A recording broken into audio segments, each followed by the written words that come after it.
All right, sports fans, how's everybody out there doing? William Martin coming at you one more time here on YouTube with another edition of the 300 Pounds of Sports Knowledge Podcast.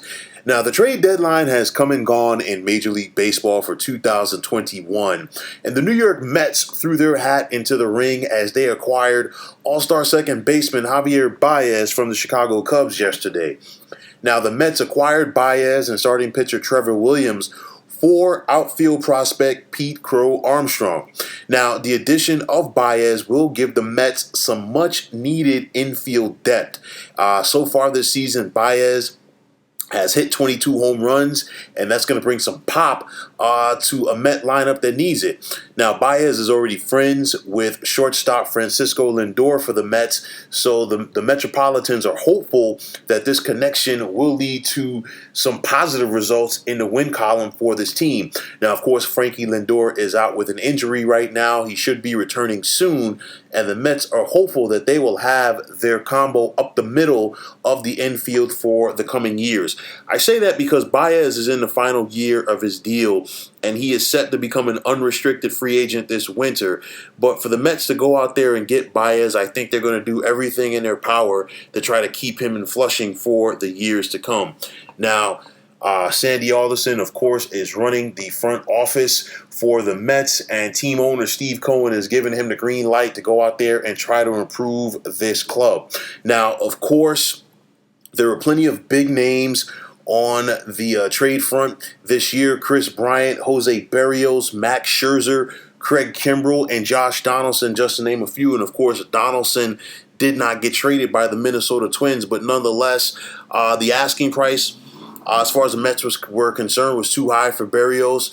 The Mets had a very tough competition in front of them to get Max Scherzer. That's from the Washington Nationals. Since he was a divisional foe, he ended up going to the Dodgers. Craig Kimbrell, there were plenty of teams intrigued about him. And I really thought the Mets were going to get Chris Bryant, but that wasn't the case. But they still got another former Cub infielder that brings a World Series ring with him to New York. Now, you have to ask yourselves, have the Mets done enough to win the National League East? Honestly, right now, with what the Mets have, they can win this division because at this rate, 85 games is going to do it. We saw the Mets lose last night, to the Cincinnati Reds, but then the Atlanta Braves also lost to the Milwaukee Brewers, and the Philadelphia Phillies lost to the Pittsburgh Pirates. So the Mets have a 3.5 game lead over Philly and a 4-game lead over the Braves, while we've also seen the Washington Nationals basically throw in the towel as they traded Trey Turner, Brad Hand, Kyle Schwarber, and, of course, Max Scherzer. So I think the Mets have enough to win this division. But, going forward, if they were to get to the postseason, what can they do? I mean, Jacob deGrom, we heard some more bad news about him with a setback yesterday with his arm as the Mets are shutting him down for a few weeks. But nonetheless, the Mets have to find a way to try to string some victories together in order to get some momentum for themselves. So we'll see how the Baez acquisition has an impact on this club. I think he will definitely ball out because he is looking for a contract, and I think what the Mets need to do is get on his back. Pete Alonso has really stepped it up since the All-Star break, and maybe the combination of Baez and Pete Alonso, along with the hot bat of Jeff McNeil and J.D. Davis, will propel the Mets to winning the NL East for the first time since 2015. So, folks, that is going to wrap it up. And as always, I want to take this time out to thank you for tuning into the 300 Pounds of Sports Knowledge Podcast here on YouTube. I want to take the time out to thank all of you fine folks out there for tuning in. And if you have not already, please feel free to subscribe to this channel.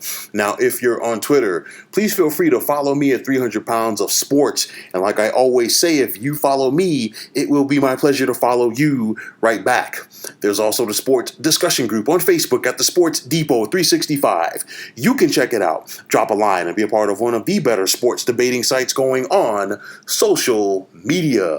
So once again, fine folks, my name is William Martin, saying take care and have yourselves a wonderful day.